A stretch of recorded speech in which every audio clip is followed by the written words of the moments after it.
toujours près de moi.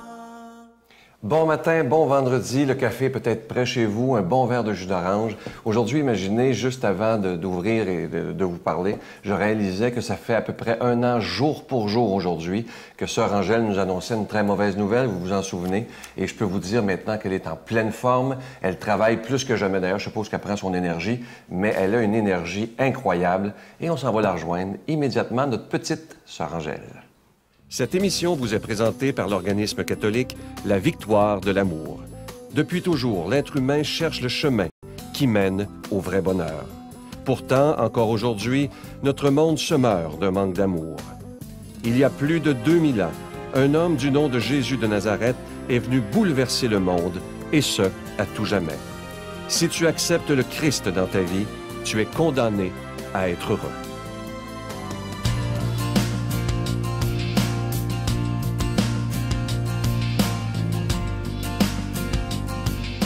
Bien, bonjour! Imaginez-vous qu'on s'enchemine vers l'Épiphanie.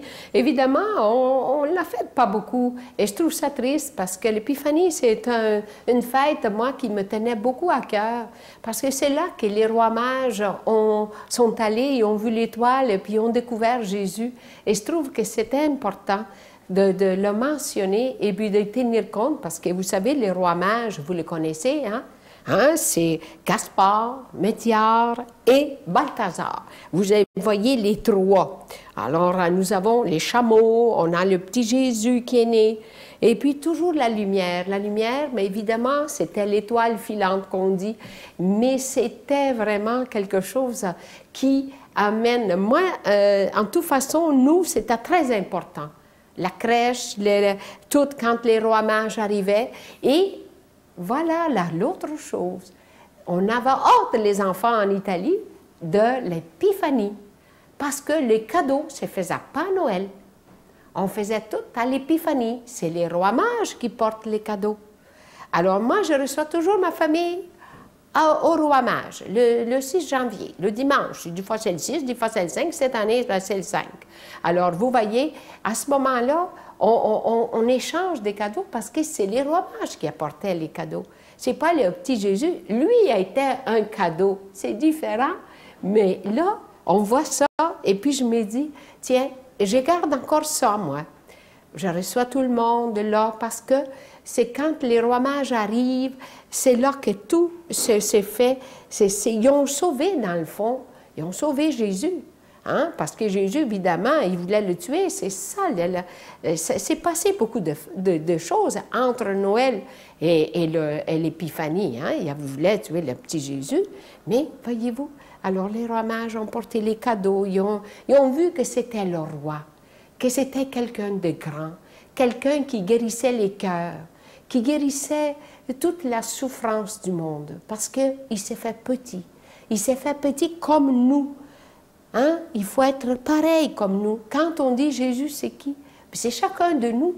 Quand chacun de nous qu'on est, et puis qu'on grandit, puis qu'on essaie de semer l'amour. Mais c'est ça, il faut voir cette vraiment la naissance de Jésus, c'est la naissance d'un enfant dans une famille. Alors moi, avec cette belle épiphanie, et c'est la naissance de Jésus, et puis les rois mages, je vous souhaite bonne épiphanie. Notre Père qui es aux cieux, que ton nom soit sanctifié, que ton règne vienne, que ta volonté soit faite sur la terre comme au ciel. Donne-nous aujourd'hui notre pain de ce jour, pardonne-nous nos offenses comme nous pardonnons aussi à ceux qui nous ont offensés. Et ne nous soumets pas à la tentation, mais délivre-nous du mal, car c'est à toi qu'appartiennent le règne, la puissance et la gloire pour les siècles des siècles. Amen. Je suis tellement content de vous parler du cadeau du mois de janvier 2013. Il s'agit de mon dernier livre qui s'intitule « Demandez et vous recevrez », un livre qui nous apprend comment prier. Vous savez, souvent j'entends des gens me dire « Sylvain, je prie, puis il n'y a rien qui se passe ». Mais Jésus, dans les évangiles, nous dit exactement comment il faut prier. C'est un livre qui avait sorti la première fois en l'an 2000, donc ça fait très longtemps. Et je dois vous dire qu'il a fait du bien à des milliers et des milliers de personnes. Et c'est à votre demande qu'on l'a ressorti. Alors, vous le recevrez avec un don de 25 $ et plus, si vous en voulez deux, parce ça se donne bien en cadeau. C'est avec un don de 40 $ et plus. Je veux vous remercier de tout cœur, en ce début de nouvelle année, de faire qu'on puisse continuer à annoncer la parole de Dieu. Merci de votre prière. Merci aussi de votre don. Et j'aimerais que quand vous l'aurez lu, vous me donniez des nouvelles. Je suis sûr que ce livre-là va changer votre vie. Je vous donne l'adresse. La Victoire de l'amour, casier postal 120, succursale Boucherville à Boucherville. Le J4B 5E6, je vous la redonne. La Victoire de l'amour, casier postal 120, succursale Boucherville à Boucherville. Le J4B 5E6, également par carte de crédit, par téléphone dans le 514-523-4433, 523-4433 ou sans frais le 1-888-811-9291, 1-888-811-9291 et aussi sur notre site Internet, le www.lavictoiredelamour.org. Et je vous rappelle que c'est voulu, le livre, il est écrit en gros caractères, il est très, très facile à comprendre et à lire, et je vous suggère de le prêter ou d'en donner à vos amis. N'oubliez pas de me donner des nouvelles, c'est très important pour moi, parce que je pense que ça peut vraiment vous aider et nous aider dans la prière. Merci de tout cœur.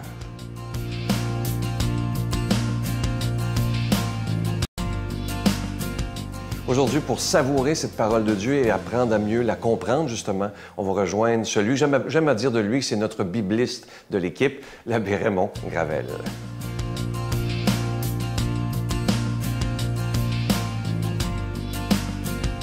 Bonjour, en ce début de nouvelle année, nous sommes avec l'Évangile de Saint Jean. Jean-Baptiste se trouvait de nouveau avec 2 de ses disciples. Posant son regard sur Jésus qui allait et qui venait, il dit: « Voici l'agneau de Dieu. » Les 2 disciples entendirent cette parole et suivirent Jésus. Celui-ci se retourna, vit qu'ils le suivaient et leur dit: « Qui cherchez-vous? » Ils lui répondirent: « Rabbi, c'est-à-dire maître, où demeures-tu? » Il leur dit: « Venez et vous verrez. » Ils l'accompagnèrent, ils virent où il demeurait, et ils restèrent auprès de lui ce jour-là. C'était vers 4 heures du soir. André, le frère de Simon-Pierre, était l'un des 2 disciples qui avaient entendu Jean-Baptiste et qui avait suivi Jésus. Il trouve d'abord son frère Simon et lui dit: « Nous avons trouvé le Messie, autrement dit le Christ. » André amena son frère à Jésus. Jésus posa son regard sur lui et dit: « Tu es Simon, fils de Jean, tu t'appelleras Képha, ce qui veut dire Pierre. » Nous avons là un très beau récit de vocation, mais très particulier. Vous savez, au tout début de l'Église, ce n'est pas la première fois que je le dis, il y avait un conflit entre les baptistes et les chrétiens. On se demandait qui était le Messie, vraiment. Est-ce que c'était Jean-Baptiste ou si c'était Jésus? Et c'est pourquoi Saint Jean, dans sa composition, dans ses récits, va essayer d'établir une sorte de réconciliation entre les 2 communautés. Vous remarquerez que dans l'Évangile aujourd'hui, c'est Jean-Baptiste qui amène à Jésus les disciples. Alors, ce n'est pas comme dans Matthieu ou dans Marc ou dans Luc, où Jésus appelle directement des pêcheurs, des hommes qui font la pêche, pour le suivre, mais c'est Jean-Baptiste qui les introduit à Jésus. Ce n'est pas pour rien. C'est pour montrer qu'il y a comme une complémentarité entre les 2 communautés. Et le premier appelé, ce n'est pas Pierre, comme dans les autres évangiles. Le premier appelé, c'est le disciple bien-aimé de Jésus, celui qu'on appelle Jean. Et Pierre sera appelé par la suite. Mais là, Pierre va avoir une figure prend une place assez prépondérante.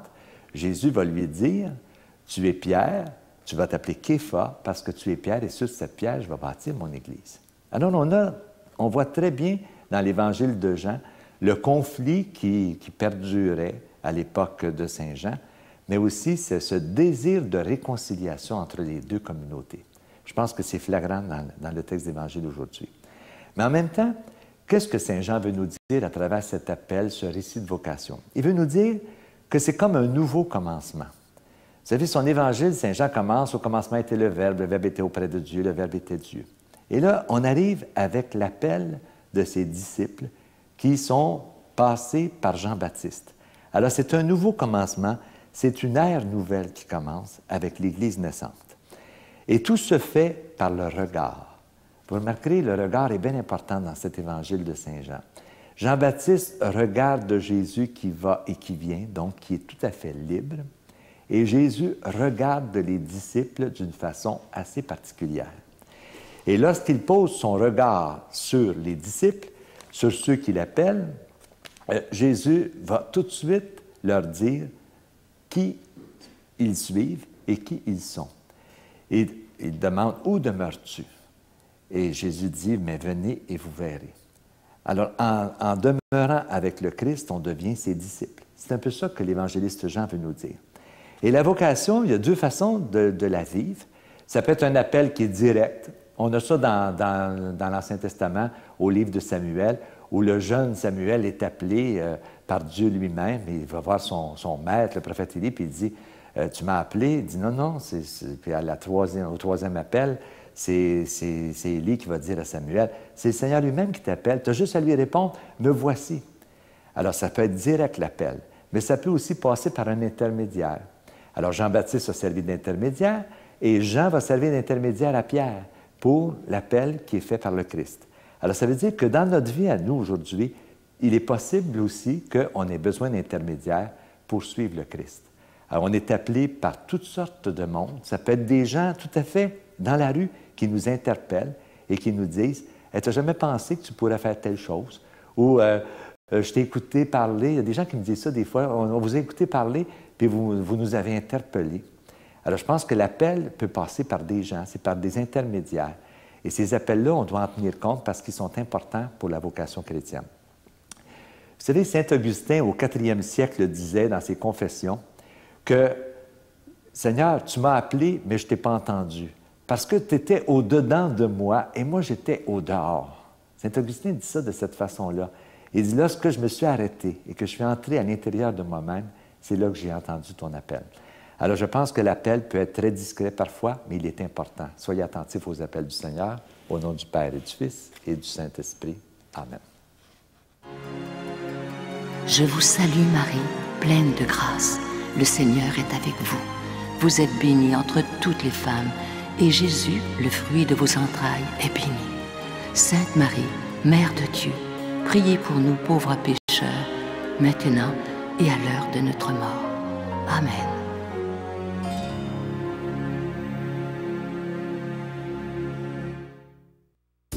La Victoire de l'amour vous invite à sa retraite spirituelle dans le centre du Québec les 31 mai, 1er et 2 juin 2013. Sous le thème « Si tu savais le don de Dieu », venez vivre des moments de ressourcement inoubliables en compagnie de l'abbé Robert Jolicoeur, l'abbé Robert Lemire, Dolly Desmitreaux, Sœur Angèle, Miguel Padilla et moi-même. À l'hôtel et suite Le Dauphin de Drummondville, réservé rapidement avec voyage intermission dans le 514-288-6077, 288-6077 ou sans frais, le 1-800-465-3255, 1-800-465-3255. Venez vivre une fin de semaine exceptionnelle remplie d'amour, de joie et de paix. Vous savez que qui que nous soyons, peu importe où on est dans le monde, on a ce pouvoir de changer le monde, de changer les choses autour de nous, en commençant par nous-mêmes, évidemment, mais aussi à aider nos amis, à faire... Il y a des gens qui font du bénévolat, peu importe. Mais j'entends des fois dire, et je le lis, des gens disent « Ben moi, je peux pas, je suis trop petit, c'est impossible pour moi. » Écoutez bien cette pensée, moi, elle me fait beaucoup sourire. Vous allez voir que ça dit tout.